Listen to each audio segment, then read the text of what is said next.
Driver തർക്കത്തിൽ ആര്യ രാജേന്ദ്രനും സച്ചിൻ ദേവ് എംഎൽഎക്കുമെതിരെ ജാമ്യമില്ലാ വകുപ്പ് പ്രകാരം കേസെടുത്ത് പോലീസ്.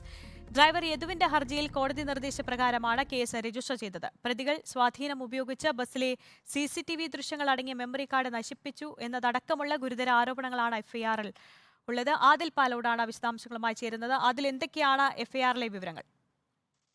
പ്രധാനമായും പ്രതികൾ ഔദ്യോഗിക കൃത്യനിർവഹണം തടസ്സപ്പെടുത്തി എന്ന ജാമ്യമില്ലാ കുറ്റം ചുമത്തിയാണ് ഇപ്പോൾ കേസ് രജിസ്റ്റർ ചെയ്തിരിക്കുന്നത്, എഫ്ഐആർ രജിസ്റ്റർ ചെയ്തിരിക്കുന്നത്. IPC 353 വകുപ്പ് കുറ്റം ചുമത്തിയാണ് കന്റോൺമെന്റ് പോലീസ് കേസെടുത്തിരിക്കുന്നത്. MLA സച്ചിൻ ദേവ്, ഒപ്പം ആര്യ രാജേന്ദ്രൻ, മേയർ എന്നിവർക്കെതിരെയാണ് കേസ്.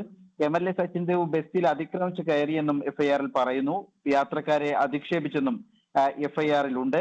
ഡ്രൈവറെ അസഭ്യം പറഞ്ഞു എന്നതുൾപ്പെടെയുള്ള പരാതികൾ നേരത്തെ തന്നെ യദു ഉന്നയിച്ചിരുന്നതാണ്. ഈ പരാതി ഇന്മേലാണ് പോലീസ് കേസെടുക്കാതിരുന്നത് കാട്ടി പിന്നീട് കോടതിയെ യദു സമീപിക്കുന്നത്. കോടതി നിർദ്ദേശപ്രകാരമാണ് ഇപ്പോൾ കന്റോൺമെന്റ് പോലീസ് മേയർക്കും ഒപ്പം MLA ഭർത്താവ് കൂടിയായ സച്ചിൻ ദേവ് MLAക്കുമെതിരെ കേസ് രജിസ്റ്റർ ചെയ്തിരിക്കുന്നത്.